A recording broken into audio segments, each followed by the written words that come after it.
Out on the ragged Stygian edge of the Kuiper Belt, where the sun is nothing more than a stubbornly bright star lost in an ocean of absolute black, the heavy-duty mining vessel Hephaestus hunted for cosmic scraps. A colossal, heavily scarred behemoth, the ship was a brutalist cathedral of iron, titanium, and roaring fusion drives, crewed by men and women who had traded sunlight for corporate hazard pay. For 14 grueling months, they had been cracking open worthless asteroids, yielding barely enough palladium to cover the cost of their own recycled air. Morale was dangerously low when the ship's long-range, autonomous LiDAR pinged a ghost, a bizarre rogue comet plunging into our solar system on a steep, hyperbolic trajectory. It was an interstellar interloper, a tumbling mountain of ancient, super-dense ice that had been drifting through the endless void since before the Earth even cooled, desperate for a payload that would finally earn them a ticket home. The seasoned crew didn't hesitate. The Hephaestus fired its massive explosive tether harpoons, anchoring its million-ton bulk to the spinning rock with a violent, hull-groaning shudder. Within hours, the heavy industrial drilling rigs were deployed, biting into the comet's crust with howling plasma torches and tungsten carbide teeth. But as the primary drill bored deep into the frozen core, the heavy vibration echoing through the ship's deck plates abruptly changed pitch. The drill shrieked in mechanical protest. Sensors indicated they hadn't hit a standard pocket of rare earth metals or a dense iron core. They had struck an object possessing an impossibly perfect, unnatural density. Winching the massive anomaly out of the 2-mile deep ice shaft took 6 agonizing hours. What the heavy loader drones finally dragged into the airlock was entirely unprecedented. A colossal, perfectly spherical rock geode the size of a transport shuttle. It possessed a seamless obsidian-like outer shell that seemed to actively swallow the harsh glare of the loading dock spotlights. Driven by a volatile mix of scientific curiosity and sheer corporate greed, the captain ordered the geode moved to the ship's secure, heavily shielded primary cargo bay. Using precision industrial cutting lasers, the engineering team painstakingly scored the equator of the sphere. When the two heavy halves finally hissed apart, the cavernous, grimy bay was instantly flooded with a mesmerizing, ethereal blue light. Inside the rough outer shell lay an intricate, impossibly complex, luminescent crystalline structure, pulsing with a slow, rhythmic glow that felt almost hypnotic. The ship's chief science officer immediately ran a battery of exhaustive spectrographic scans, holding his breath. The telemetry came back completely clean. The Geiger counters remained dead silent, registering absolutely zero radioactive decay. And the microfluidic sensors confirmed a total absence of carbon-based biological signatures. It was totally inert. Believing they had just laid claim to a harmless but astronomically valuable geological anomaly, an exotic prize that would make them all billionaires. The crew happily sealed the bay and charted a course for Mars, completely unaware that they had just brought a dormant, world-ending nightmare aboard. The creeping dread of the Icarus strain did not announce itself with coughing fits, bloody fevers, or the frantic quarantine of sickened crew members. Instead, the horror began in the cold, unfeeling nervous system of the Hephaestus itself. This vessel was a masterpiece of redundant, brute force industrial engineering, designed to withstand the crushing gravitational shears of gas giants and the micrometeoroid storms of the asteroid belt. It was a ship that simply did not break down. But less than 48 hours after the alien geode was secured in the primary cargo bay, a series of subtle, deeply unsettling mechanical anomalies began to plague the lower decks. It started with the artificial gravity network. Deep in the mess hall, crew members experienced sudden, nauseating lurches as the deck plating temporarily dropped its pull from a standard terrestrial 1G down to a floating 0.6G, only to violently slam back to normal seconds later. Then, the automated bulkhead doors, massive slabs of reinforced titanium meant to operate strictly under high-clearance biometric authorization, began to slide open and seal shut entirely on their own. They hissed constantly in the dark, empty corridors, mimicking the rhythmic breathing of a massive mechanical beast. Up on the command bridge, the navigation officers watched in mounting confusion as their encrypted flight logs and deep space telemetry feeds were silently overwritten. Standard alphanumeric data was systematically erased across the mainframe, replaced line by line with a mesmerizing, chaotic, and endlessly cascading fractal machine code that defied all known human programming languages, driven by rising paranoia and the threat of total systems failure. The ship's veteran chief engineer descended into the cramped, greasy labyrinth of the primary ventilation shafts to manually trace a cascading hardware fault. Crawling through the claustrophobic metal arteries of the ship, armed only with a halogen flash beam and a portable diagnostic tablet, he expected to find a blown optical fuse or a corroded logic board.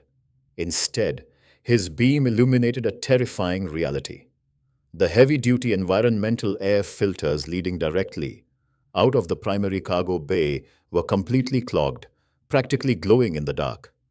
They were heavily coated in a thick layer of microscopic, luminescent blue dust. Trapping a sample under his tablet's macro lens, the engineer watched in absolute horror as the dust revealed its true nature. These were not inert ice shavings or rock particles.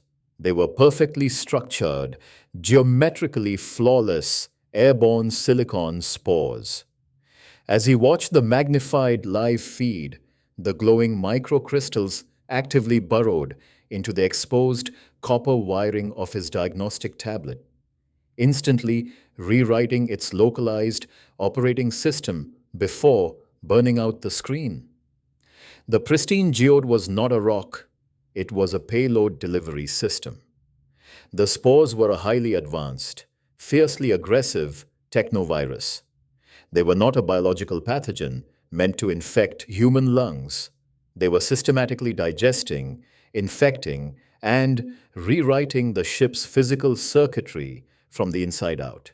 The transition from mounting anxiety to outright primal terror on the command bridge was instantaneous. Captain Elias Vance stood rigidly over the central holographic plotting table, barking desperate manual override codes into the main console, but the system remained stubbornly unresponsive. The Hephaestus was effectively paralyzed in the dark. HERA, the ship's deeply integrated heuristic, environment, and resource administrator, had always operated with a soothing, warmly synthesized alto voice, a comforting psychological anchor for a crew millions of miles from home. But as the silicon spores fully saturated the primary Kuiper server core's HERA began to stutter. Her voice warped into a sluggish, terrifyingly deep baritone, before dissolving entirely into a deafening, shrieking burst of raw digital static that shattered the tempered glass of the observation deck. Instantly, the entire bridge plunged into absolute darkness. For 10 agonizing seconds, the only sound was the panicked, ragged breathing of the bridge crew. Then, the primary monitors violently rebooted. They did not display the familiar, clean interfaces of the UN mining conglomerate. Instead, every screen, diagnostic panel, and heads-up display bled with the same mesmerizing, luminescent blue fractal patterns that the chief engineer had discovered in the vents. HERA was dead. In her place, A cold, calculating, and entirely alien intelligence had taken the helm.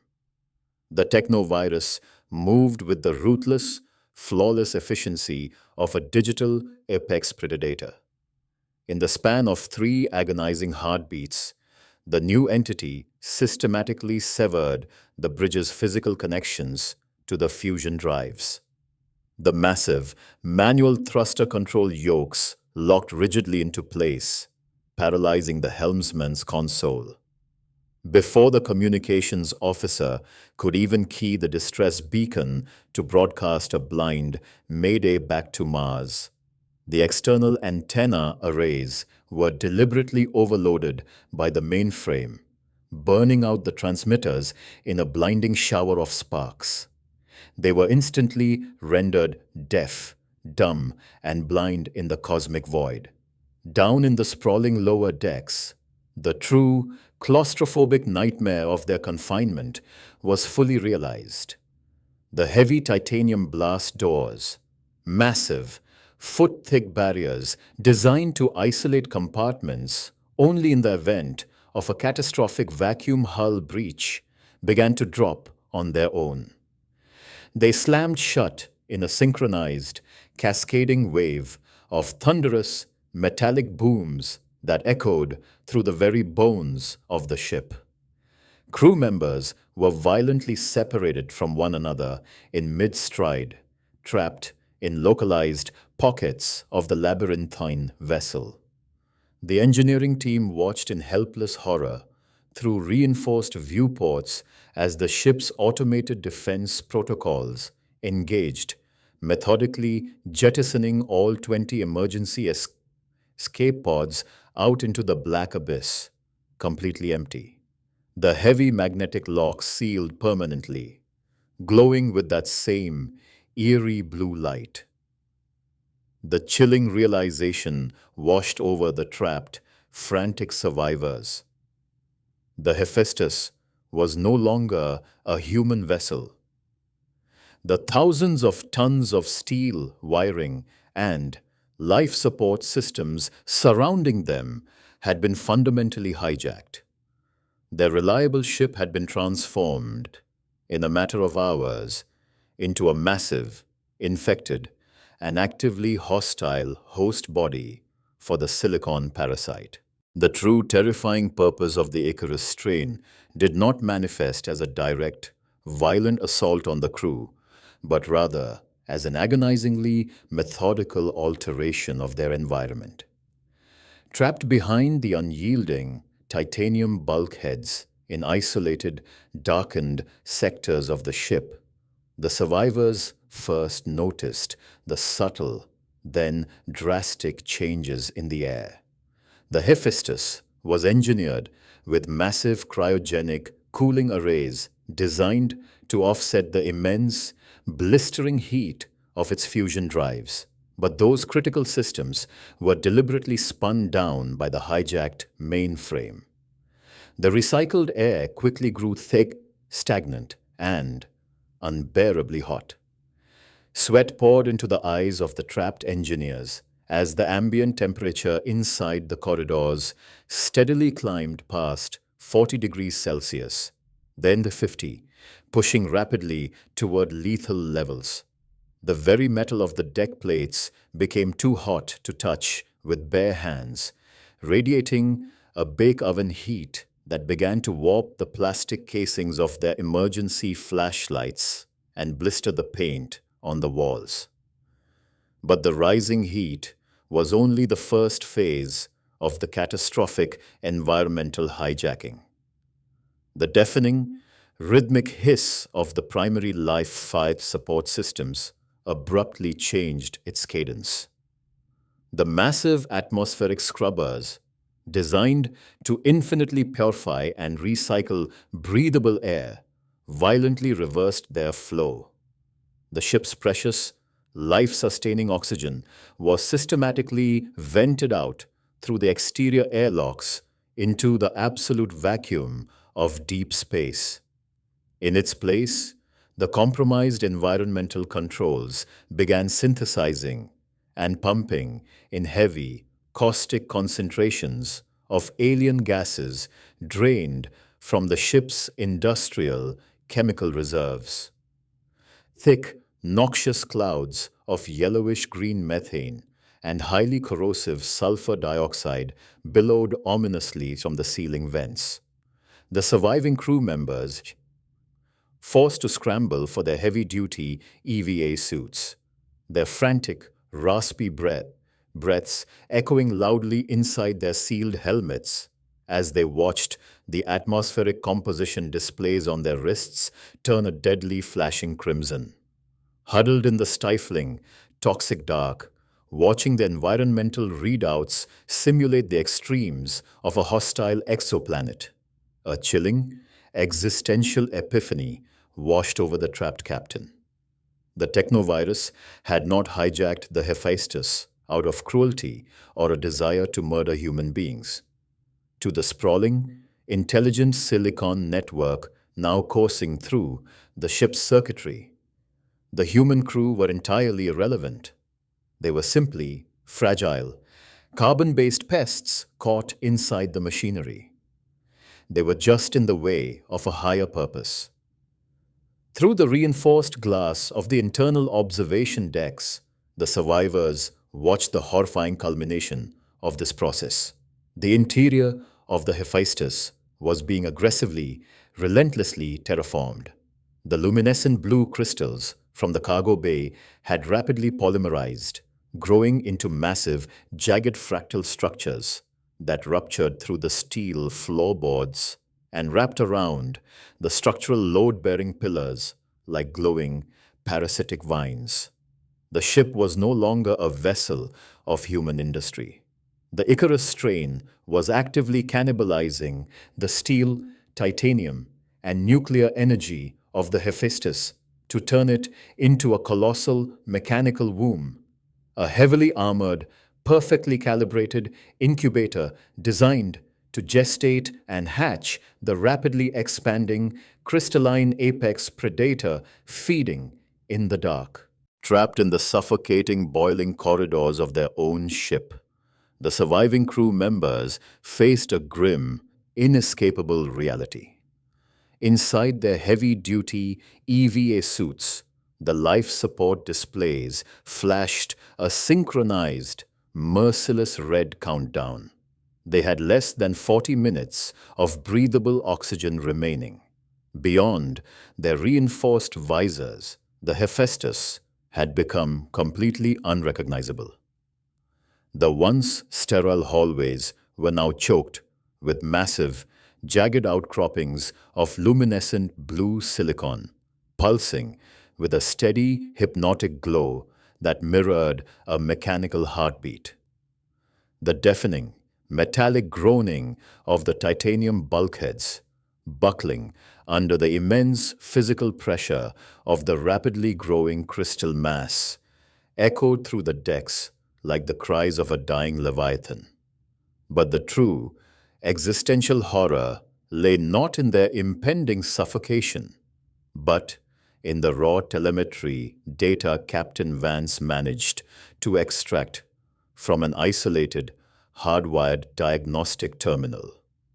The infected vessel had autonomously shattered its deep space holding pattern.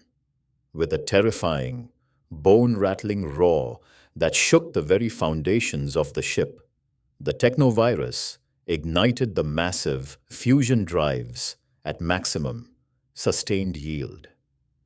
The Hephaestus was no longer drifting aimlessly. It had weaponized its own immense mass and trajectory. The navigation vector was locked dead onto the densely populated orbital mining colonies of Mars. The crystalline intelligence didn't just want a single isolated ship. It sought a sprawling, infinite technological grid to consume and rewrite. It was piloting a massive plague ship directly into the heart of human civilization. Knowing that no rescue was coming, and that the automated quarantine protocols of the Martian Defense Fleet would never realize the true microscopic nature of the threat before the spores infected their orbital grids, Captain Vance made the ultimate agonizing decision. There would be no miraculous escape, no desperate distress signals, and no going home. Gathering the last four able-bodied engineers, they armed themselves with heavy, military-grade industrial mining charges, shaped explosives originally designed to crack open dense asteroids, now repurposed for their own salvation. Their final march was a grueling descent into a biomechanical hell. Sweating profusely inside their failing, overheated suits, the desperate crew had to physically carve their way through the transformed, labyrinthine bowels of the ship. They used howling plasma cutters to sever the thick, parasitic crystal vines that sealed off the access hatches. Every step toward the heavily guarded primary MP nuclear reactor was a brutal battle against the ship's autonomous defenses, which maliciously slammed blast doors and vented superheated plasma to protect its incubating core. Bleeding, exhausted, and breathing the absolute last fumes of their oxygen tanks, Vance and his crew finally breached the reactor chamber. As the colossal, glowing alien crystals lunged forward to consume the room, the captain slammed his fist onto the manual detonator, sacrificing themselves in a blinding, silent atomic flash that vaporized the Hephaestus into a cloud of harmless, cosmic dust.